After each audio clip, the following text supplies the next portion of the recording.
ఓం తచ్చత్. ఓం శ్రీగురుం పరమానందం వందేహ్యానందవిగ్రహం యస్య సన్నిధిమాత్రేణ చిదానందాయతే నమః. యస్య సన్నిధిమాత్రేణ చిదానందాయతే నమః. ఆత్మ ఆనందం. ఆనందో బ్రహ్మ. ఆనందమే బ్రహ్మస్వరూపం అని ఇప్పుడు మనం చిట్ట చివరిగా ముగించుకుంటూ ఆ విషయాన్ని నిన్న చెప్పుకుంటూ ఉన్నాం. అయితే ఆనందమే బ్రహ్మ అన్నది నాకు ఎలా గుర్తుంటుంది అని మన సాధకులుగా మనం అర్థం చేసుకోవాలి. ఆనందమే నా స్వరూపం. ఆనందం అంటే ఏంటి? సుఖము. సుఖం అంటే ప్రీతి. ప్రీతి అంటే ఇష్టము. ఇవన్నీ ఒకే పర్యాయ పదాలు అనుకోండి. కాబట్టి నా స్వరూపము ప్రీతి అంటే ఇష్టమైనది, సుఖాన్ని ఇస్తుంది, ఆనందాన్ని ఇస్తుంది అన్నది ఎలా మనకు గుర్తుంటుంది అన్నదానికి సాధన విషయంగా చూసుకొని తర్వాత చాప్టర్కి వెళదామండి. ఈ విషయంగా శాస్త్రం ఏం చెప్తోందంటే, విత్తాత్ పుత్ర ప్రియ పుత్రాత్ పిండ పిండ తత్ ఇంద్రియం ప్రాణ ఇంద్రియాచ ప్రియ ప్రాణాత్ ఆత్మా పరః ప్రియ. ఈ ప్రీతి, ప్రియం అంటున్నాం మనం. ఆనందం ఇది హెచ్చుతగ్గులుగా ఉంది. మన శరీరంతో ప్రపంచంతో పోల్చుకున్నప్పుడు మారిపోతుందన్నమాట. ఇది సత్యంగా లేదు, నిత్యంగా లేదు, ఎక్కువగాను లేదు. కనుక ఏది సత్యమో, ఏది బ్రహ్మానందమో అంటే గొప్ప ఆనందమో అది మన స్వరూపం కావాలి. ఇవంతా నశించేది కదా. ఇప్పుడు సత్ అంటే 3 కాలాల్లో ఉండేది. అది నా స్వరూపం. ఎలాగో అన్వయ వ్యతిరేక పద్ధతులతో మనం ఆ సత్తుని గురించి చెప్పుకునేటప్పుడు చెప్పుకున్నాం. అలాగే ఆత్మ చిత్, దాన్ని కూడా అన్వయ వ్యతిరేక పద్ధతులతో నేనే ప్రజ్ఞానం, నేనే చిత్, కాబట్టి అహం బ్రహ్మాస్మి అని కూడా చెప్పుకున్నాం. ఇప్పుడు నేను ఆనంద స్వరూపాన్ని అని చెప్పుకోవడానికి అన్నిటికంటే ఏదైతే ఇష్టమో, ఆనందకరమో అదే నా స్వరూపం కదా. దానికోసం ఒక మంచి ఉదాహరణగా చెప్పడం జరిగింది ఇక్కడ. ఇప్పుడు చూడండి, విత్తాత్ పుత్ర. ఏమండి, మామూలుగా అందరికి కూడా ఎట్లా ఉంటుంది లోకంలో, బయట ప్రపంచం అంటే ఇష్టమే. ఎందుకది? అంత ప్రపంచం అంతా దేనిపైన ఆధారపడి ఉంది అనుకున్నప్పుడు డబ్బు పైన. కాబట్టి అందరికి కూడా ధనము, డబ్బు అంటే చాలా ఇష్టం. ఆ ధనం కోసం చాలా కష్టాలైనా పడతాడనమాట. కాబట్టి మొదట్లో ఎట్లా ఉంటుంది, ఒక కింది స్థాయి నుంచి మన స్వరూపం వరకు వెళదామండి. ధనం అంటే ప్రియం కనుక ధనమే ఆనందకరం. అందుకోసం ఎన్ని దుఃఖాలైనా అనుభవిస్తాం, ఎన్ని కష్టాలైనా అనుభవిస్తాం అని అనుకుంటూ ఉంటాడు. అయితే తర్వాత ఏమైంది? విత్తాత్ పుత్ర అన్నాడండి. ఈ డబ్బు కంటే కూడా కొడుకు అధిక ప్రియుడు. ధనం కంటే కుమారుడు ఎక్కువ ఆనందాన్ని ఇస్తాడు అనే భావన వచ్చేస్తుంది, ధనం కంటే ఎక్కువ. అందువల్లనే ఎవరైనా కొడుకు ఏదైనా పొరపాటున ఏదో తప్పు చేసి జైల్లో పడ్డాడు అనుకోండి, ఎంత డబ్బైనా ఇచ్చి వాడిని విడిపించే ప్రయత్నం చేస్తాడు. అంతేగాని పోనీలే వాడు జైల్లో ఉంటే ఉంటాడు అని తన పాటికి తాను ధనాన్ని సంపాదనలోనే ఉన్నాడు. కష్టపడి సంపాదించింది కదా మరి. అయినప్పటికీ తన కుమారుడి కోసం ఖర్చు పెడతాడు. అందువల్ల ధనం కంటే కుమారుడు ఎక్కువ ఆనందకరం, ప్రేమాస్పదుడు. మంచి ఇష్టం, ప్రేమ కుమారుడు అంటే ప్రియం. తర్వాత పుత్రాత్ పిండ. అక్కడ చూడండి, ఇక్కడ వెళ్ళేటప్పటికి కొడుకు కంటే తన శరీరం ఎక్కువ ప్రీతి అన్నాడండి. అంటే కొడుకు కావచ్చు, కూతురు కావచ్చు, తన సంతానం కంటే తన యొక్క పిండం అంటే శరీరం, తన శరీరం, కొడుకు కంటే కూడా తన శరీరం ప్రీతిపాత్రము, ఆనందకరము తనకు. ఎందుకో తెలుసా అండి? చూద్దాం ఇప్పుడు. చాలామంది ఈ కరువు కాటకాలు, బ్రతకలేని స్థాయి అనుకున్నప్పుడు, తాము బ్రతకలేని స్థాయి అన్నప్పుడు తమ సంతానాన్ని, బిడ్డలను కూడా అమ్ముకోవడం జరుగుతోంది లోకంలో. కాబట్టి బిడ్డ కన్న బిడ్డల కంటే తన శరీరం బాగా ఉండాలి అన్నది ఎవరైనా కోరిక. అంటే ఎందుకని? తన శరీరం పైన ప్రీతి ఎక్కువ. కరువు కాటకాలే కాదు, అధిక సంతానం ఉన్నప్పుడు ఎంతోమంది హాస్పిటల్లోనే డెలివరీ ఎక్కడే అమ్మిపోయిన వాళ్ళు ఉన్నారు. కాబట్టి శరీరం ఎక్కువ ఆనందాన్ని ఇస్తుంది అనేటువంటి భావన. తర్వాత పిండాత్ తత్త ఇంద్రియం. ఈ శరీర పిండం కంటే, అంటే శరీరం కంటే ఇంద్రియములు ఎక్కువ ఆనందకరం మనకు. అంటే ఎక్కువ ఇష్టం ఇంద్రియాలంటే. అంటే కన్ను, ముక్కు, నోరు, చెవి, చర్మము ఇవంతా ఉన్నాయి కదండి. ఈ ఇంద్రియాలు శరీరం కంటే కూడా ఎక్కువ ఇష్టం. అందువల్ల ఏం చేస్తామని, ఎవడన్నా కొట్టడానికి వచ్చాడు అనుకున్న పరపోత టక్కన కళ్ళు మూసుకుంటాం, ముఖం పక్క తిప్పుకుంటాం. ఈ కన్ను, ముక్కు, నోరు, చెవి ఇవన్నీ ఉన్నాయే ఇంద్రియాలు, అవి తగలకుండా ఉంటే చాలు అనుకుంటాడు ప్రతి ఒక్కడు. అంటే ఎందువల్ల? ఈ శరీరం కంటే ఇంద్రియాలు తనకు ఎక్కువ ఇష్టం, తనకు ఆనందకరమని భావిస్తాడు. అలాగే ఆ తర్వాత ప్రాణ ఇంద్రియాచ ప్రియ. అది ఇంద్రియాచ ప్రాణప్రియ. ఈ ఇంద్రియముల కంటే ఏమండి ప్రాణం ఎక్కువ ఇష్టం అన్నమాట. ఇప్పుడు ఒక చిన్న ఉదాహరణ మనం తీసుకుంటే, ఒకడెవడో మర్డర్ చేసి వచ్చాడు అనుకోండి, వారికి వాస్తవంగా జడ్జి గారు మరణదండన, ఉరిశిక్ష అంటాడు అనుకోండి. ఇప్పుడు వాడు ఖర్చు పెట్టి తన ధనధాన్యం కానీ ఆలుబిడ్డలైనా సరే పెట్టేసి వాడు చివరికి తను మనశిక్ష ఇచ్చి తప్పించుకోవాలనుకో, ఎంతెంతో ఖర్చు పెట్టి లాయర్ని పెట్టి వాదిస్తాడు. చివరికి ఎంతకాలమైనా జైల్లో అయినా ఉండడానికి ఇష్టపడతాడు. చివరికి ఎంత శిక్ష అయినా అనుభవించడానికి ఇష్టపడతాడు. అయినా ప్రాణం ఉండాలంటాడు. కాబట్టి అసలు అంతవరకు ఎందుకు? మనం కూడా చూస్తున్నాం. తన ప్రాణాన్ని అయ్యా గుండెకాయ ఆపరేషన్ చేయాలయ్యా, ఏం సార్ సక్సెసా అనే డాక్టర్ని అయితే చెప్పలేమండి అంటాడు డాక్టర్. అయినా పర్వాలేదు సార్ ఆపరేషన్ చేయండి అంటాడు. చూడండి ఎవరైనా సరే. కాబట్టి ఈ ఇంద్రియాల కంటే ప్రాణం ఎక్కువ ఆనందకరం. ఇక తర్వాత ప్రాణాత్ ఆత్మా పరఃప్రియ అంది. ఈ ప్రాణం కంటే ఆ ఆత్మ ఉంది చూసామా, మన స్వరూపం, అది అధికాధిక ఇష్టం అండి, ఎక్కువ ఇష్టం ఆత్మ అంటేనే. మనకు తెలియకపోవచ్చు కానీ మన స్వరూపం ఆత్మే కదా. ఆ స్వరూపం పైన మనకు అధిక ప్రీతి. ఎందుకు? అది నేనుగా. ఎప్పుడైతే నాది నేను అన్నది ఉంటుందో అప్పుడు అన్నిటికంటే అదే కదండి ఆనందకరం. నేనుంటే కదా ఇవన్నీ ఉన్నాయి. కాబట్టి అధిక ఆనందకరమైంది ఏది? ఆత్మ.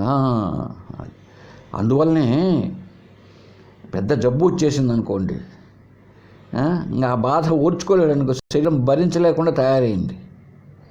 లేదు, ఇంట్లో అత్తో మామో భర్తో ఎవరో ఒకరు బాధ పెట్టారు మానసికంగా, అప్పుడు కూడా ఈ మానసిక బాధను భరించలేక ఏమంటాడు తెలుసా? అయ్యో ఈ ప్రాణం పోతే బాగుండు, చస్తే బాగుండు అంటూ ఉంటాడు. చనిపోతారు, సూసైడ్, ఆత్మహత్య చేసుకుంటా. అంటే అక్కడ ఆత్మహత్య కాదు, తాను చంపుకోవడం అన్నది. అంటే తన శరీరాన్ని తాను చంపుకోవడం. కాబట్టి అలాగా హెన్రీనో రైలు కిందనో కరెంటో ఏదో కిరసనాలు పోసుకోనో తన శరీరాన్ని, అంటే తన ప్రాణాన్ని పోగొట్టుకుంటే ప్రయత్నం చేస్తాడు. అందువల్ల మనం ఏం చెప్పచ్చు? ప్రాణానికంటే ఆత్మ అధిక ప్రియమైనది, ఇదే ప్రియ వస్తువు. ఇలాగా మనం ఊరికనే కూర్చొని మనం ఆలోచించినప్పుడు ఇవంతా మనం చాలా ఆనందంగా ఉన్నాయి అనుకుంటూ ఉంటాం అనుకోండి. అప్పుడు ఒకదానికంటే ఒకటి మించిపోతూ ఉన్నాం. ఇప్పుడు ఫస్ట్ అది ధనం అనుకోండి. ఈ ధనం సంపాదించాలి అనేది ఫస్ట్ ఇష్టం ఉంది ధనం పైన. అందువల్లే కదండి అన్నము నిద్ర మానుకొని సరిగా మనం చూస్తూ ఉన్నాం. రోజుకు 3 గంటలు కూడా నిద్రపోరు. ఎలక్షన్స్ వస్తే పోటీ చేసే అభ్యర్థులంతా ప్రతి ఇంటికి ఎంత పేదవాడైనా వచ్చే దండాలు పెడుతూ అడుగుతూ తిరుగుతూ ఉంటారు కష్టపడి. ఎందుకు? నేను పలాని పదవిని అలంకరిస్తే నాకు ఇన్ని కోట్లు ఉంటుంది అంటే ధనం వల్ల తన శరీరానికి బాధ అయినా అంటే అనేది కాకుండా అక్కడ ధనం పైన అంత ఇష్టంగా ఉంటుంది. అటువంటి ధనాన్ని కూడా తన సంతానం వైపు ఖర్చు పెట్టడానికి తయారవుతాడు. ఎందుకని? ఇది తనకు ఆనందం, ఎక్కువ ఆనందం ఇస్తుంది దానికంటే. అలా వెళ్ళినప్పుడు చివరికి ఆత్మ అన్నది ఆనందకరమని మన ఊరికినే కూర్చొని మననం చేస్తే తెలిసిపోతుందండి.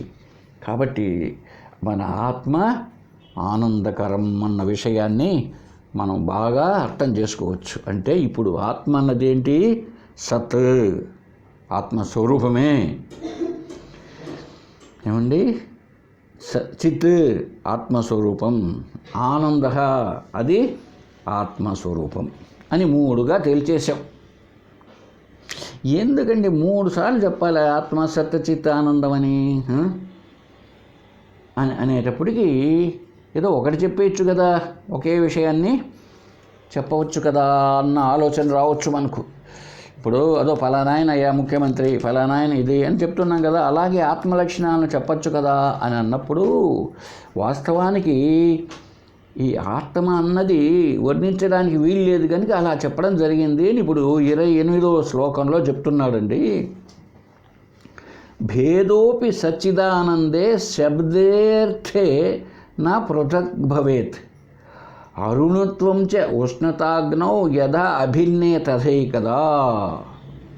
ఆత్మకు సత్యచిత్ ఆనందం అని అంటున్నాం కదా, వాస్తవానికి ఆ శబ్దాలే తప్ప, ఆ శబ్దాలు అక్షరాలు సౌండ్స్ తేడానే కానీ ఆ 3 సత్ వేరే చిత్ వేరే ఆనందం కాదు.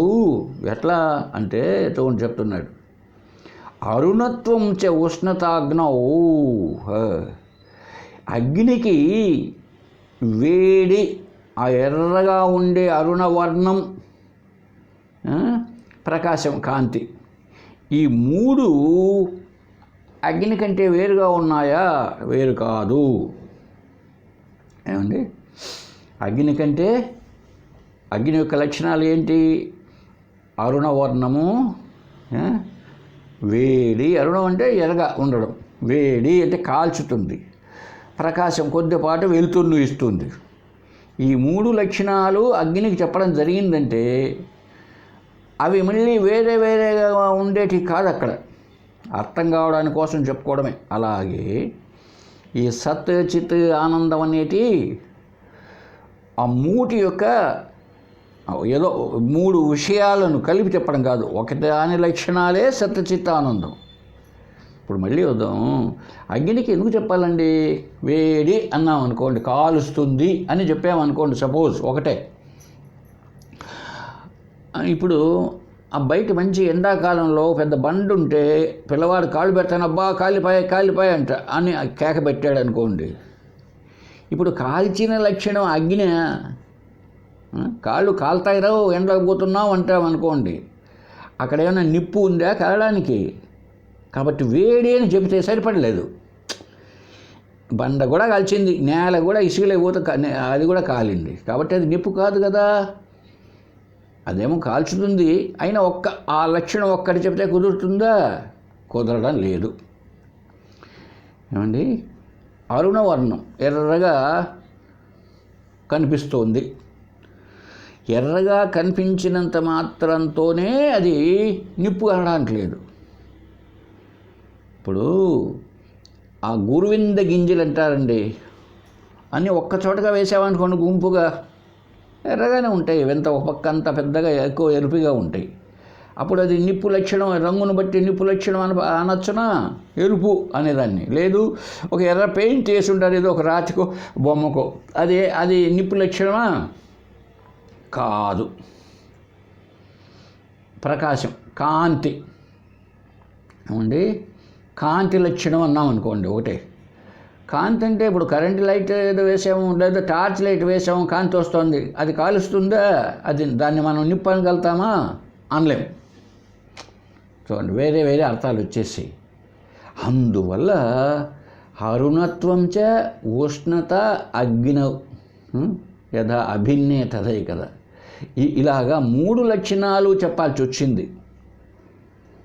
ఇప్పుడు ఈ మూడు లక్షణాలు దేంట్లో ఏ ఒక్కదానిలోనూ ఈ అగ్ని తప్ప అండి, వేరే దాంట్లో దేంట్లోనూ ఉండదు. కాబట్టి అగ్నిని గురించి చెప్పాలి అంటే 3 లక్షణాలు చెప్పినప్పుడే మనకు సంపూర్ణ అవగాహన వస్తుంది. అలా లేకపోతే ఏమవుతుందంట, ఒక తమాషా చెప్పేవాడు ఒక చిన్న కథగా. ఒకప్పుడు మంచి చలికాలం వచ్చిందంట. కోతులన్నీ చలికాలం చలిమంట వేసుకున్నాయంట. ఎట్లా తెలుసా? మినుగురు పురుగులు అని ఉంటాయండి, అవి చెమని కాంతినిస్తూ ఉంటాయి. వాటన్నిటి పట్టుకొని వచ్చి గుంపు చేసి ఒకసారి అన్నీ ఆ మినుగురు పురుగులన్నిటి తెచ్చి ఒకసారి వేసాయంట. వేసుకొని ఆ కోతులు దాని చుట్టకారం కూర్చొని చలి కాంచుకుంటూ ఉన్నాయంట. ఇప్పుడు చూసింది కుందేలు ఒకటి.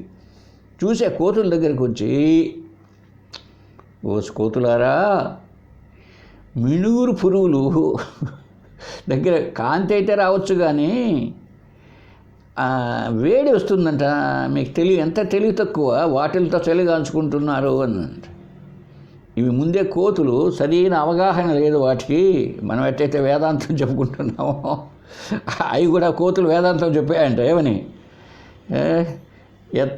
దాంట్లో వేదాంతంలో మనం విని ఉన్నాం, అనుమాన ప్రమాణంలో ఎత్ర ఎత్ర ధూమ తత్ర తత్ర వహిని, ఎక్కడెక్కడైతే పొగ ఉంటుందో అక్కడెక్కడ నిప్పు ఉంటుంది, అనుమాన ప్రమాణం కదా.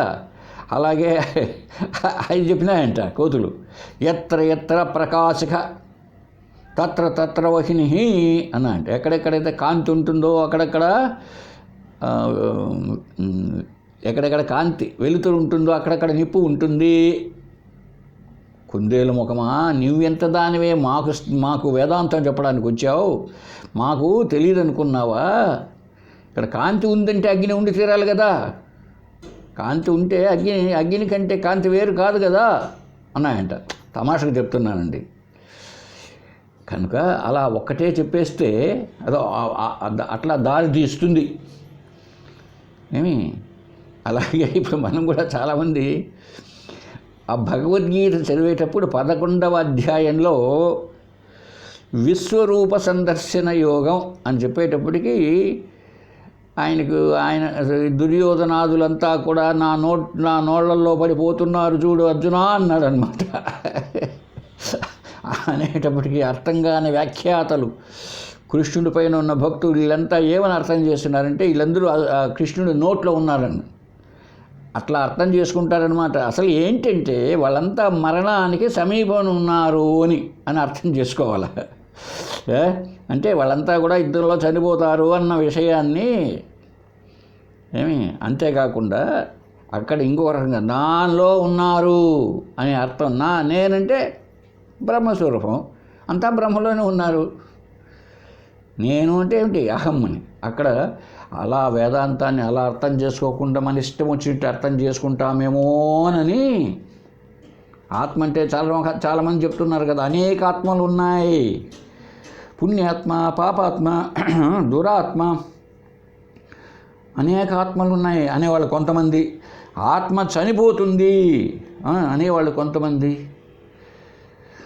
పరమాత్మ అనే ఆయన ఉంటాడు అక్కడెక్కడో లోకంలో, ఆయన ఈ ఆత్మ, ఆయనకు 4 చేతులు లేకపోతే 4 తలకాయలు. ఎందుకో మనం జీవులం కాబట్టి 2 తలకాయలు, మనకు 1 తలకాయ 2 చేతులు ఉన్నాయి కాబట్టి ఆయనకి ఎక్కువ ఉండాలి కదా. మనకు 2 కళ్ళు సరిపడా, ఆయనకు 3 కళ్ళు ఉండాలి కదా.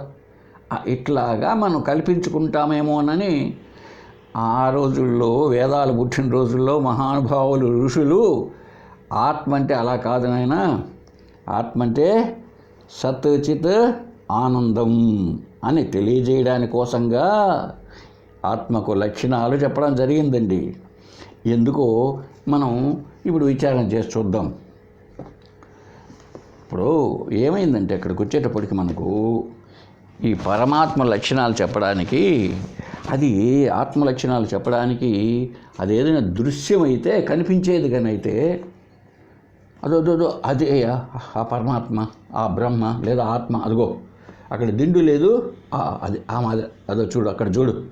తిరుపతి పోయి మనం వెంకటేశ్వర స్వామి చూపించినట్టు చూపించవచ్చు, చేత్తో ఏలు పెట్టి చూపించవచ్చు, లేకపోతే మన నోటితో విశదీకరించవచ్చు. అయితే అలా లేదే, ఇదో గడియారం చూడబ్బాయి అని చెప్పినట్టు వేలు పెట్టి చూపించే వీలు ఉండేది. అట్లా లేదు కాబట్టి ఇప్పుడు ఎట్లా చెప్పాలా? ఏదో కొన్ని ముఖ్యమైన లక్షణాల ద్వారా చెప్పాలి. ఎంతసేపు అని ఇప్పుడు పాలు తెలియదంటే ఒకడికి పాలు ఎట్లా ఉంటుందో చెప్పాల్సి వచ్చినప్పుడు పాలు తెల్లటి ద్రవము అన్నా అంట, తెల్లగా ఉంటుంది అన్నా అంట. అప్పుడు ఎక్కడో పక్క ఇంటికి సున్నం గుర్తు సున్నం నీళ్ళల్లో కలిపింటే ఏమండి దాన్ని చూసి వాడు పాలు అనుకుంటున్నా అంట. చూసారు ఎంత డేంజరస్ అయిపోయినా. చివరికి పాలు తీయగా ఉంటాయి, కొంచెం నోట్లో వేసుకుంటే ద్రవం కదా నీళ్ళలాగా ఉంటాయి ఏమనుకుంటే కాదు తీయగా. అక్కడెక్కడ శ్రీరామ జయంతికి పానకం చేసినారంట, నోట్లో వేసుకుంటే తీయగా ఉంది. ఇదేనా పాలు? అలా కాదు, అది కాదు. పాలు ద్రవము అన్నా అంట, ద్రవాకారంగా ఉంటుంది అని. అక్కడెక్కడ పెట్రోల్ డబ్బాలు, దాన్ని చూసి పాలు అనుకున్నా. చూశారండి? కాబట్టి ఇప్పుడు అసలైన మంచి లక్షణాలు, గొప్ప లక్షణాల ద్వారానే మనం ఆ బ్రహ్మస్వరూపాన్ని తెలియపరచాలి. అదే ఇట్లాంటి లక్షణాలు పనికిరావు. ఇప్పుడు చెప్పుకుంటమే పాలు ఒకటి లక్షణం, అగ్ని విషయం చెప్పుకుంటమే అలా కాకూడదు కదా. ఏమండి? అంతేకాకుండా శృతులు ఏం చెప్తున్నాయి?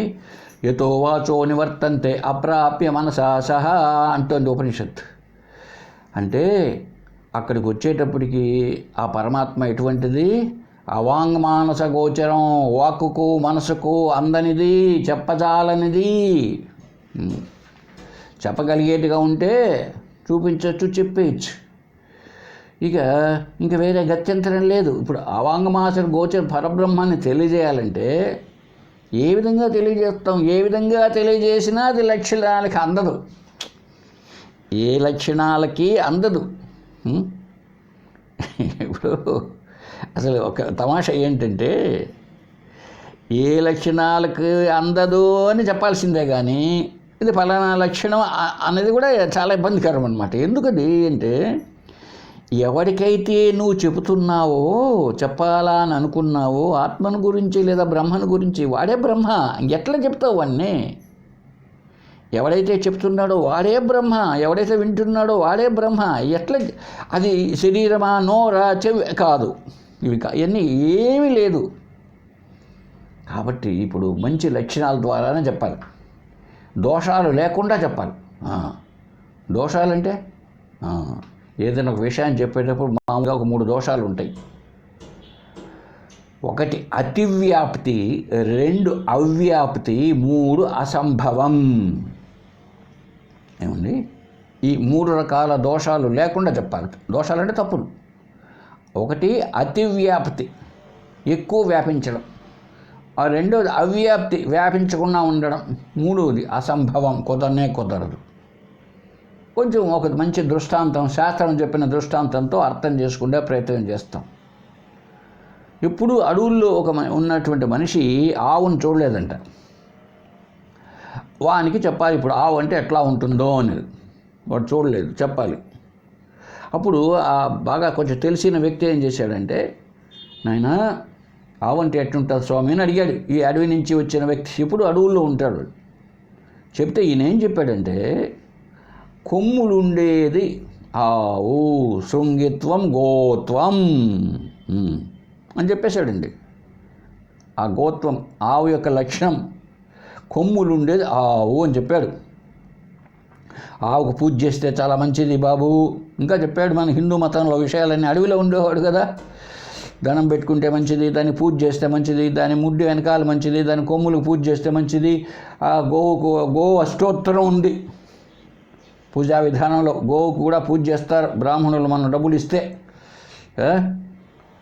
కాబట్టి ఆ గోపూజ చాలా మంచిది అని ఇప్పుడు చెప్పేసి కదా, అర్థమైపోయింది.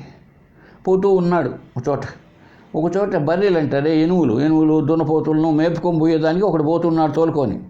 చూశాడు, ఒక దున్నపోతుని చూశాడు, కొమ్ములు కనపడ్డాయి ఒకదాన్ని. నేరుగా పోయి సాష్టాంగపడి నమస్కారం చేశాడు దున్నపోతుకి. ఎందుకని? ఆవు అని. కొమ్ములు ఉండేది ఆవు కదా, కొమ్ములు ఉండేది ఆవు. ఇప్పుడు కొమ్ములు ఉండేది ఆ దున్నపోతుకు.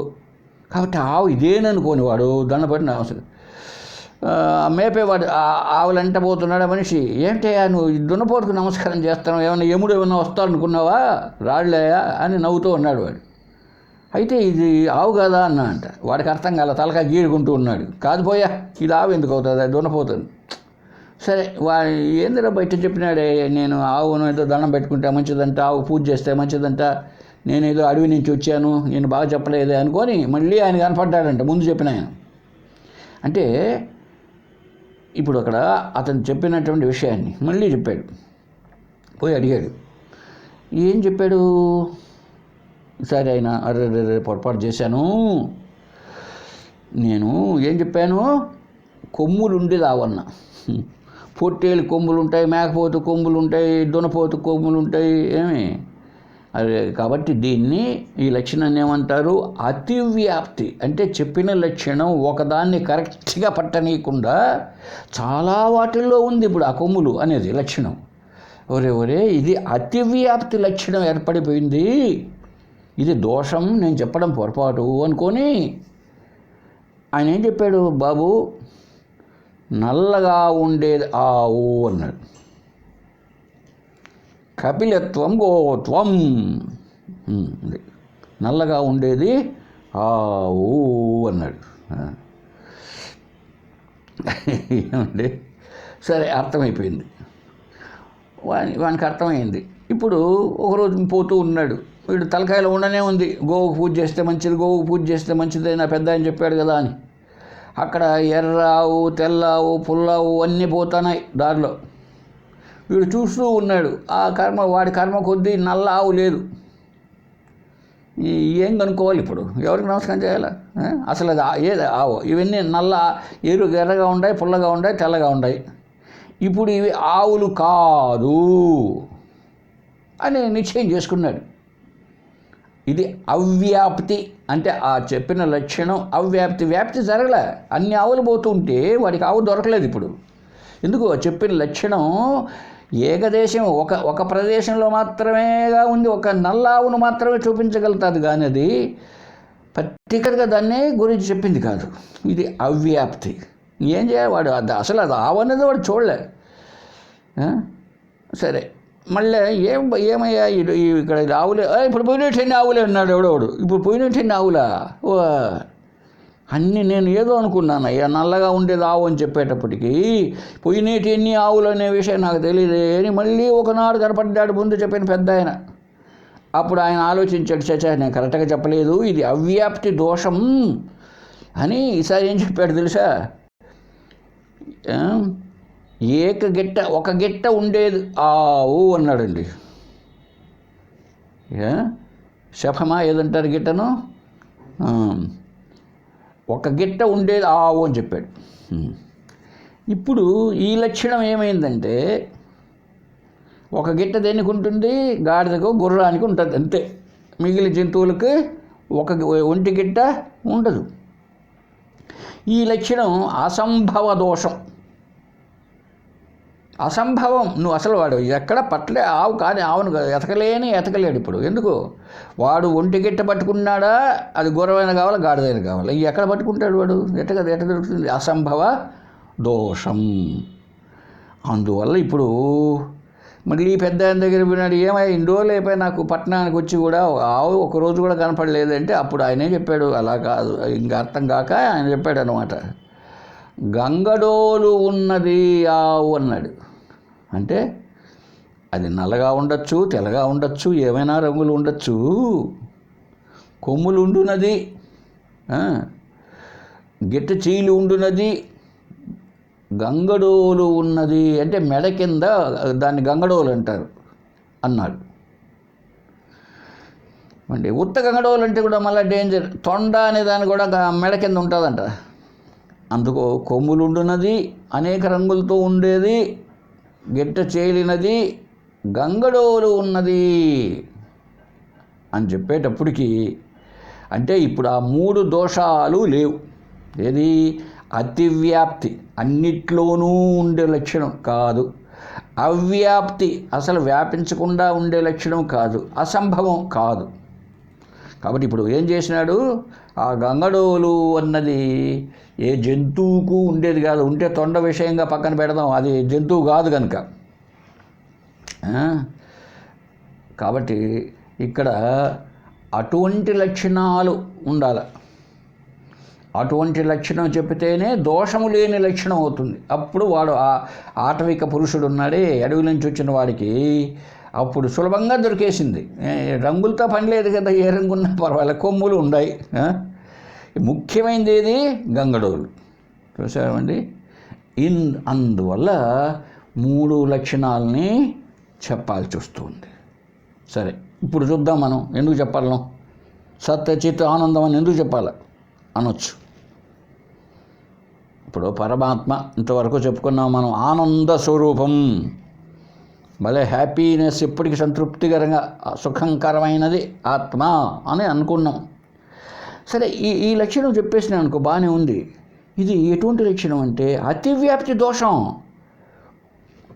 అతివ్యాప్తి దోషం ఉంది. ఒకే ఆనందమే అంటే శరీర లక్షణం కాకుండా ఈ దోషం ఉంది దాంట్లో. అంటే ఎక్కువ వాటిల్లో ఆనందాన్ని ఇస్తున్నాయి.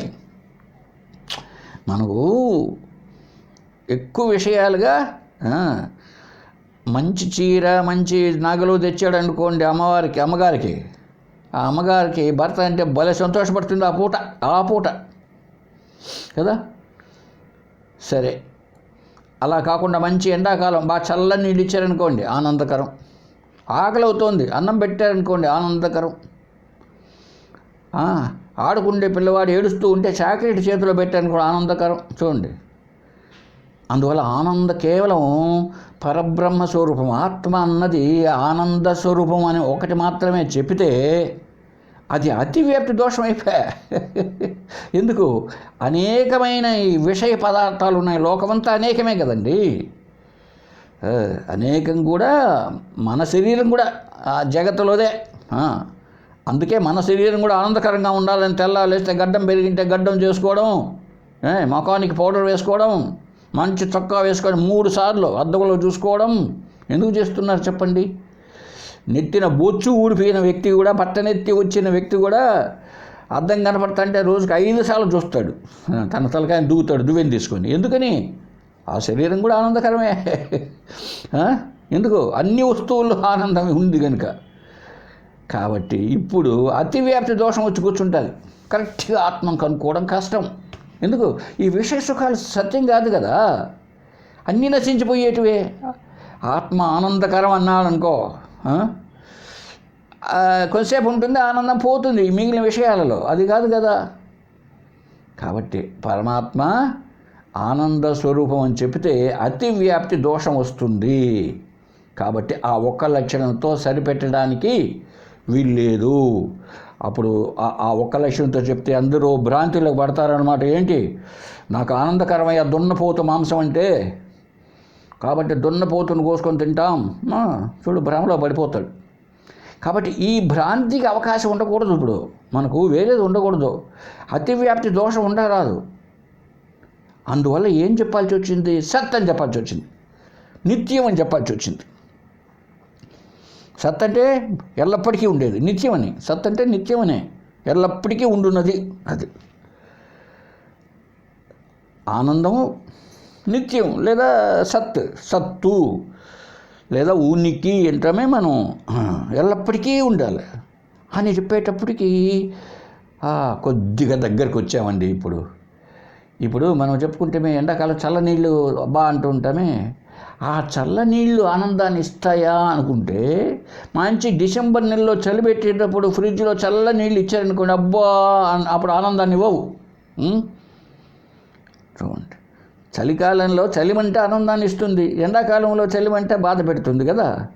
ఇవంతా నిత్యం సత్ స్వరూపం కాదు. ఈ విషయ వస్తువులు ఇచ్చేటువంటి ఆనందం ఎల్లకాలము ఉండదు, ఒకప్పుడు ఉంటుంది, ఒకప్పుడు పోతుంది. కాబట్టి సత్ లక్షణం చెప్పేటప్పటికీ బ్రహ్మానందం ఉన్నదే ఆత్మానందం, ఇది సత్యమైంది, ఎప్పటికీ ఉంటుంది. అది ఎప్పటికీ ఉండేది ఆత్మ ఆనంద స్వరూపం. అది ఆనందం ఎప్పటికీ, విషయ వస్తువులతో ఉండే ఆనందం కాదు. విషయ వస్తువులతో లభ్యమయ్యేటువంటి ఆనందం అది క్షణిక ఆనందం, విషయానందం.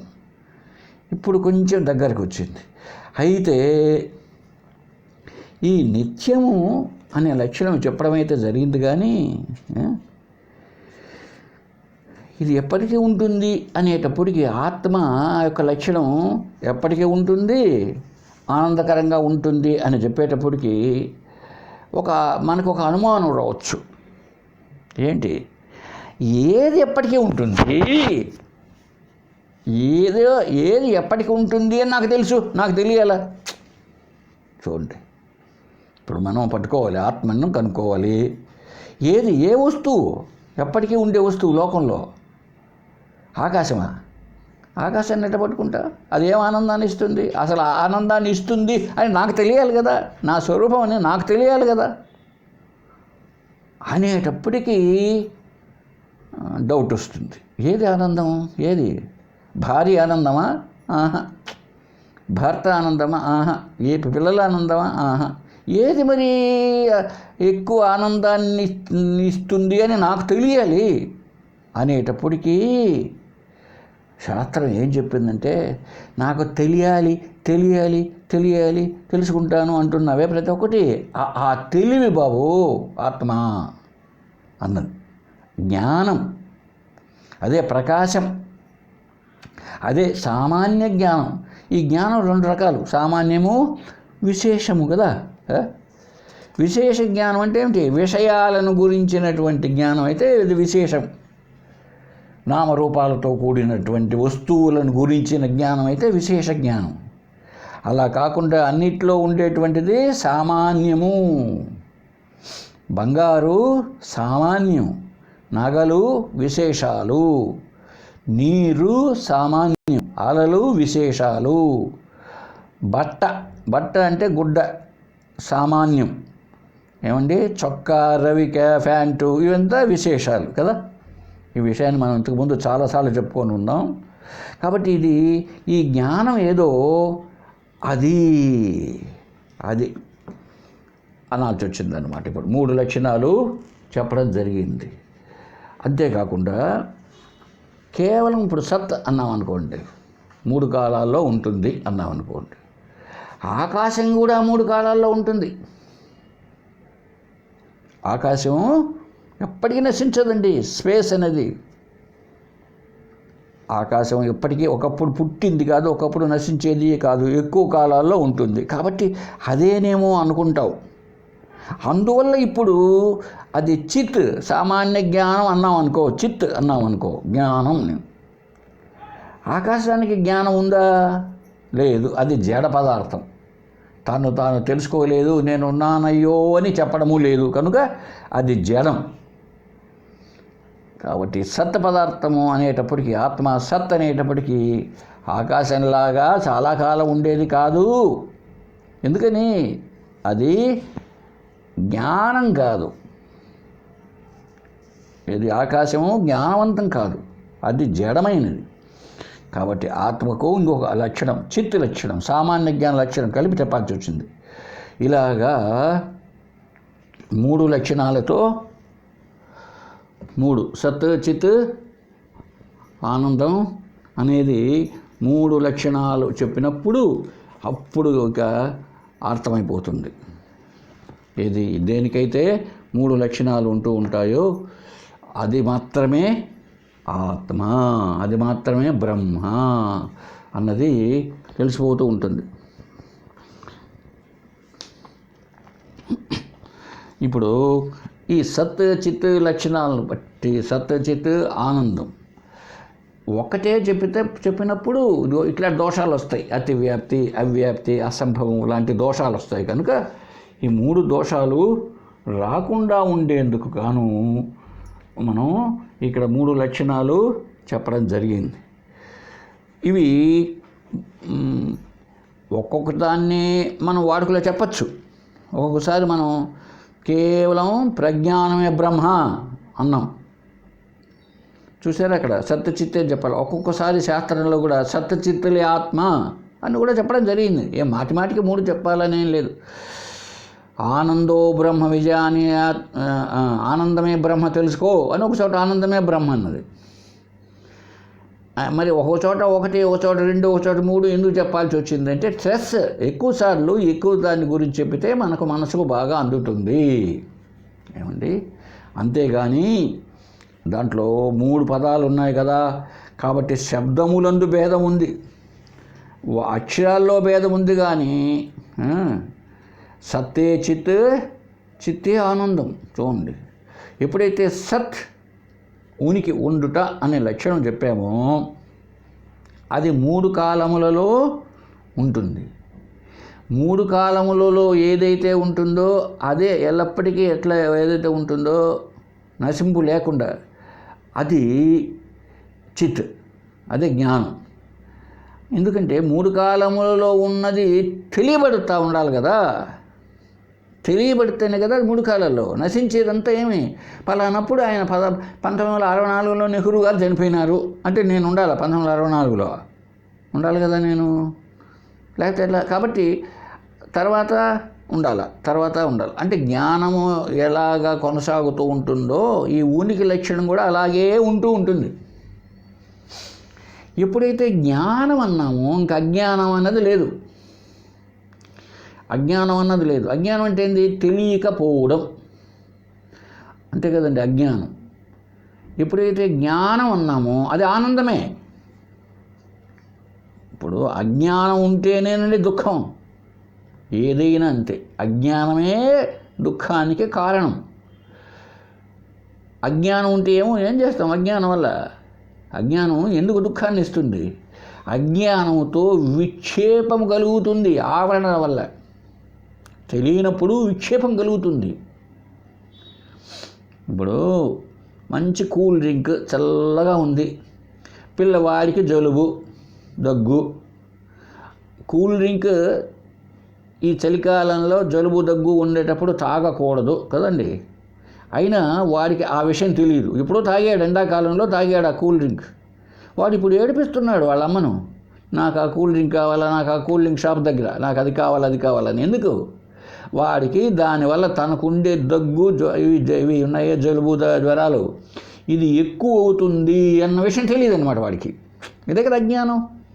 ఇప్పుడు వాడు తాగాడు అనుకో బలవంతంగా, ఏమవుతుంది అప్పుడు? హానికరం. చూసారండి, అజ్ఞానంతో ఇది బాగా ఉంటుంది అని భర్తను ఏడిపించి పైకి ఎత్తు వరకు మూట గుడ్డలు వేశాడు, బట్టలు చీరలు అంగట్లో ఏరుకొని మంచి చీర, ఇది మంచి చీర అనుకొని ఇంటికి తెచ్చింది అమ్మగారు. పక్కింటి వాళ్ళు ఇటు పక్క ఆమె అటు పక్క ఆమె చూసి ఏం బాగాలేదు ఎక్క చీర అన్నారు వాళ్ళు. తను 2 గంటలు షాప్ అంతా ఎతికి తీసుకొచ్చిన చీర ఇప్పుడు పనికి రాకుండా పోయింది. ఎందుకంటే నువ్వు అనుకున్నావు అది బాగా ఉంది అని. ఎందువల్ల? అజ్ఞానం.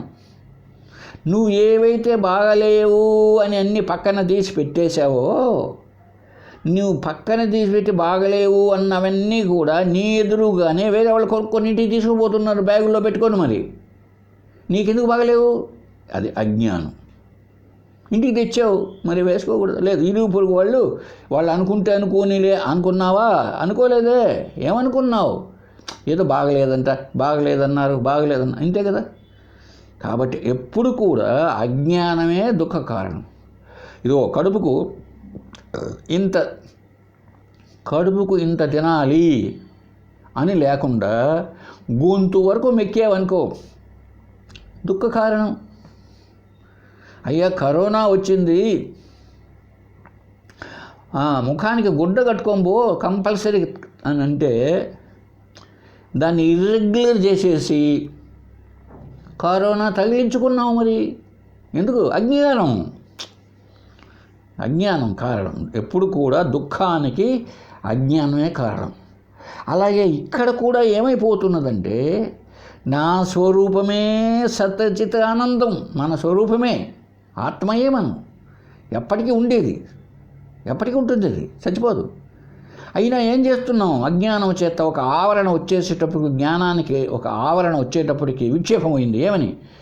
శరీరమే నేను, ఈ కళ్ళు ముక్కు నోరు చెవితో ఉండేవాడిని నేను, ఇది నా భార్య, ఇది ప్రపంచం అని అనుకునేటప్పటికి నేను చేస్తాను. ఈ వస్తువులు, భార్య బిడ్డలు సుఖాన్ని ఇస్తారు కాబట్టి వాళ్ళ కోసం ఎన్ని అన్యాయాలైనా చేస్తాను, ఇట్లా భావిస్తాడు. అవి తిరగబడినాయి అనుకోండి, అప్పుడు దుఃఖం. కాబట్టి ఉండేది సత్వ స్వరూపమైన ఆత్మ అయితే నువ్వేం చేసావు? అజ్ఞానంతో అనాత్మను ఆత్మగా భావిస్తున్నావు. నువ్వు జ్ఞానం, నీ తెలివి బ్రహ్మాండంగా ఉంది. నువ్వేం చేస్తున్నావు? నీ స్వరూపమే జ్ఞానం అయితే అది మర్చిపోయి ఈ విషయ వస్తువుల యొక్క జ్ఞానాన్ని బేరీజ్ వేసుకొని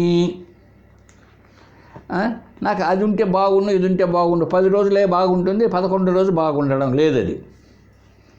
కాబట్టి మన తెలివి అట్లా ఏడ్చింది. కనుక అజ్ఞానం చూడండి ఎంత పని చేస్తుందో. అలాగే ఆనందం దగ్గరికి వస్తే ఇంతసేపు చెప్పుకున్నాం. ఆనందమే మన స్వరూపం అయితే ప్రతి ఒక్క విషయం వైపు పరిగెత్తుతున్నాం. నిజానికి ఆ విషయ వస్తువులో ఆనందం లేదు, కోరికలు కోరే మనలో ఉన్నది ఆనందం. విషయ వస్తువుల్లో కానీ ఆనందం ఉంటే ఆ విషయ వస్తువు అందరికీ ఆనందాన్ని ఇవ్వాలి కదా, అట్లా లేదే. కాబట్టి ఇక్కడికి వచ్చేటప్పటికి ఇది మన స్వరూపం, సత్చిత్ ఆనందం. అంటే ఏంటి మన స్వరూపం? అంటే ఆత్మ, అది అహం, నేను అని 3 లక్షణాలతో చెప్పడం జరిగింది. ఇది అర్థం చేసుకోలేక చాలామంది ఆత్మ, సత్చిత్ ఆనందం, అసలు ముందు ఆ లక్షణాలు సరిగా అర్థం కావాలన్నమాట. ఆ లక్షణాలు సరిగా అర్థం కాకపోతే ఏమవుతుందంటే, ఇదిగో ఇప్పుడు వాడు కదా గతంలో చెప్పుకుంటమే అతివ్యాప్తి దోషంతో గోవును పట్టుకొని దండం పెట్టుకుండేది పోనిచ్చి దున్నపోతుని పట్టుకొని దండం పెట్టినట్టు అలా తయారైపోతుంది అన్నమాట. ఆత్మ యొక్క లక్షణాలు ఏంటో తెలుసుకోవాలి. ఆ లక్షణాలు మనలో ఉన్నాయా లేదా అర్థం చేసుకోవాలి. ఎంతసేపు రూపనామాలు పట్టుకొని ఎక్కడో ఉన్నాయి. ఇప్పుడు వేదాంత పంచదశిలో ధ్యాన దీప ప్రకరణం అని ఒకటి ఉందండి.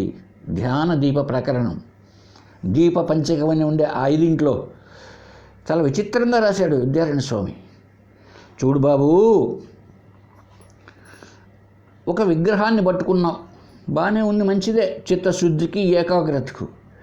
అది దేని చేత తయారు చేశారు? ఎవరు తయారు చేశారు? ఒక మనిషే కదా తయారు చేశాడు. అంటే ఇప్పుడు మనిషి చేత తయారు చేయబడిన ఒక రాయి విగ్రహంలాగా పూజ చేస్తున్నావు నువ్వు. ఏమి మరి దాన్ని భావిస్తున్నావు కదా నువ్వు దైవమని. అది చైతన్యం లేదు దానికి, అది రాయి, తెలుసు నీకు రాయి. మరి నీవు చైతన్యం తెలియగలవాడు, నిన్ను నువ్వు ఎందుకు భావించలేవు అన్నాడు. ఏమండి, అందుకే ఆయనకు ఒక పేరు పెట్టాడు దానికి, అహంగ్రహోపాసన. అహం, నేనే ఆత్మను, నేనే దైవాన్ని అని ఉపాసన చేయడం. ఉపాసనగా అన్నిటికంటే గొప్పదన్నాడండి. ఎందుకు అర్థం కాదా మనకు? ఇప్పుడు అదేనా వేప చెట్టు ఉండి, ఆ వేప చెట్టు పైన కాకులు ఎరుగుతూ కుక్కలు ఒంటి వస్తూ ఉంటే దానికి దండం పెట్టుకుంటున్నావు. కానీ నీకు చైతన్యం ఉంది, జ్ఞానం ఉంది, మరి నువ్వు భావించు. మన వాళ్ళకి చాలామందికి కోపం రావచ్చు ద్వైతులకు ఈ మాట అంటే. చూడండి, ఆలోచించండి ఒక్కసారి. ఇప్పుడు ఆవును పూజ చేయడం మంచిదే, జంతువు అనొచ్చు మీరు, జంతువుల్లో అన్నిట్లో మేము దేవుని చూస్తాను, మంచిదే. మరి నీలో నువ్వు మానవ జన్మ ఉత్తమమైనదయ్యా, అన్నిటికీ దేవతా జన్మల కంటే అంటారు. మళ్ళీ ఒకవైపున 84 లక్షల జీవరాశుల్లో మానవ జన్మ ఉత్తమమైనది అంటే నువ్వు జంతువు కోసము, జంతువును, చెట్టును, పుట్టను, పామును, తేలును, రాయిని, రప్పను ఎలాగా భావిస్తావు? దానివల్ల ఏమైందంటే మనకు అర్థం కాకుండా పోయింది.